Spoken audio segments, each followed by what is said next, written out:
isolation, questions and revelations. Questions, if you have those for me, a few of which I will answer today. Revelations, because there have been one or two instances, rather excitingly, as a result of the films that I have done, when a picture has been transformed by some knowledge that you have given me. And one was really remarkable. Do you remember this film? It began to move up. Every day was a good hair day in early Georgian England, and what you're seeing is that sort of transitional moment. And what are they doing? Well, they're all playing instruments. So what we've got here is a group painting of a musical gathering. And each one has a different instrument.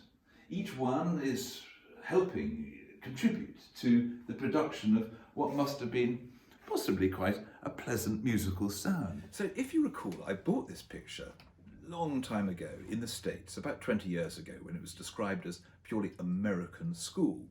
And I sold it to a client, bought it back, and it's been in my collection ever since.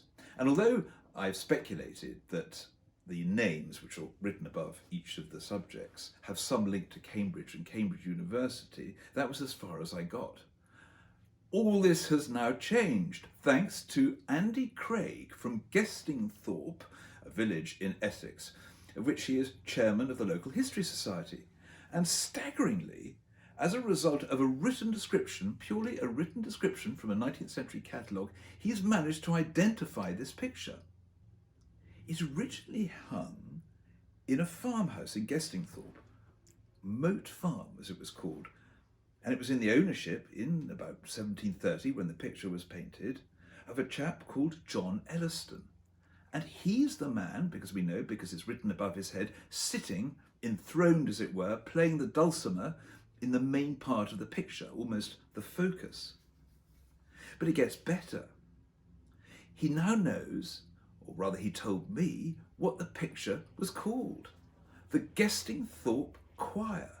So we're looking at a painting of a group of individuals in the early 18th century from the village of Gestingthorpe, and I had no idea about this, who obviously got together to play music.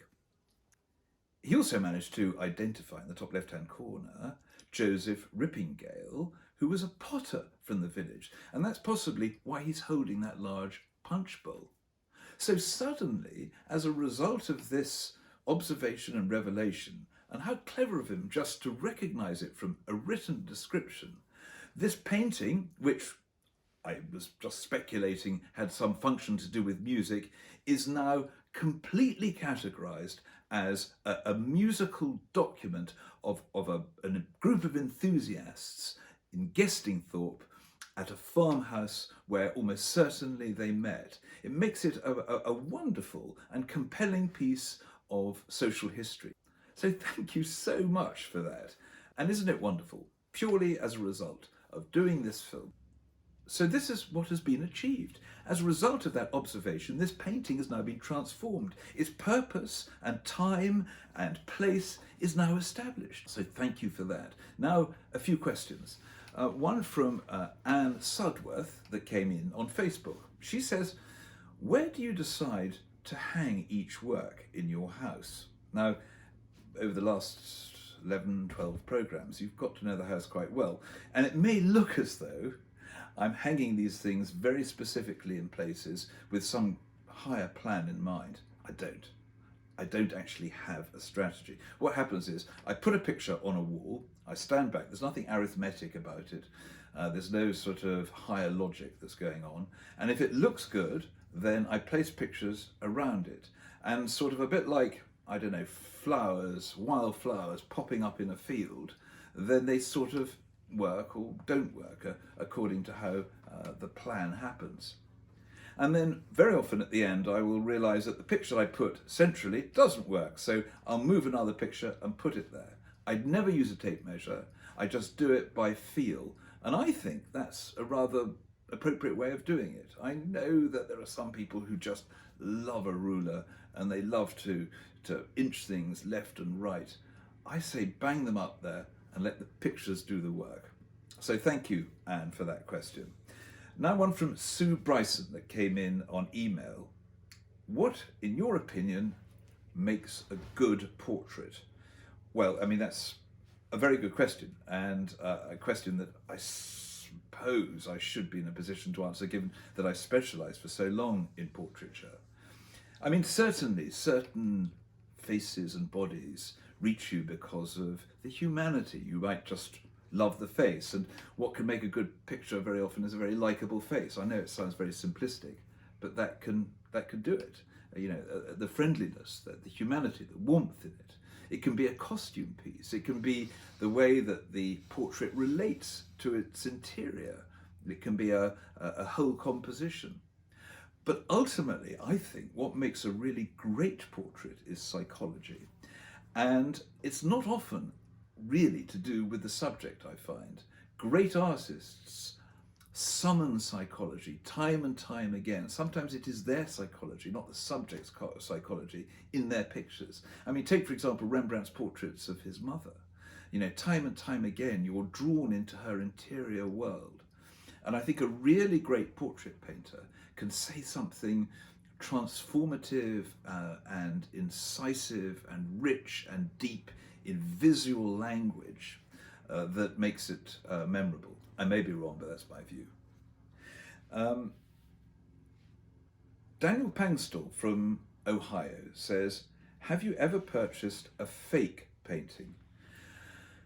Well, I almost chose not to answer that question because once or twice I have, and I think any optimist will end up buying fake pictures from time to time. But the first one I bought, which turned out to be a fake, was rather strange because it was a fake of a fake.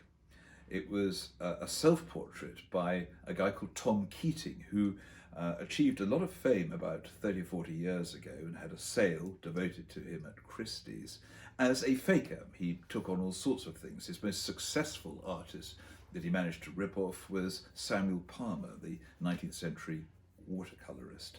He did very good images of that artist's work. And so he became a bit of a cult figure. People wanted an original Tom Keating, and one came up at auction, a self-portrait by Tom Keating.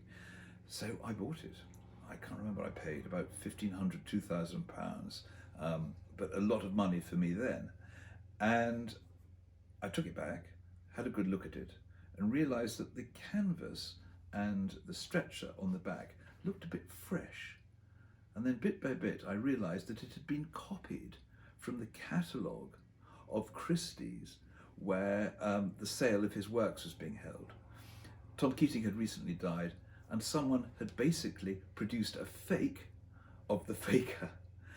It was pretty well worthless, but I learnt from that. And once or twice I have bought fakes, but I'm getting a bit better.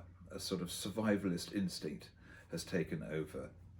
When you buy from a screen, which is what a lot of us do these days, though there is always risk. It's a bit like tasting food when you've got a cold. You don't quite get there sometimes. So there is risk wherever you go, but I've tried to minimize it. A lot of people have asked about filming these films and how they're done, and are rather amazed by the fact that we do them all on an iPhone. And a few questions have been directed towards Oliver, who is behind the camera. And I boiled these down to one particular question, which, Oliver, if you'd be so grateful, if kind, could you answer? Yeah. And it is, what are the two greatest challenges of filming on an iPhone? I'd say probably the greatest challenges of filming on an iPhone would be filming outside, so external shots. Sometimes you film in extreme windy conditions, and sadly the iPhone picks them up. Furthermore, when it comes to lighting as well, of course, if we're lighting paintings, it's important the lighting is 100%. With a lot of sophisticated cameras that you get these days that you pay thousands of pounds, for all you camera buffs out there, you develop the camera's ISO, how much light goes into the lens. iPhones don't have that features, but who knows further down the line what's going to happen with them. Thank you very much. Should I go back to you? Yeah. So that's all from us now. I'll be coming back next week with a few more questions. I'm sorry, we've had some wonderful questions coming in, lots and lots of them. I can only do a few. I don't want to bore you, but I will attempt to try and ask or rather answer questions and ask questions that I think possibly sum up 4 or 5 of a rather similar view.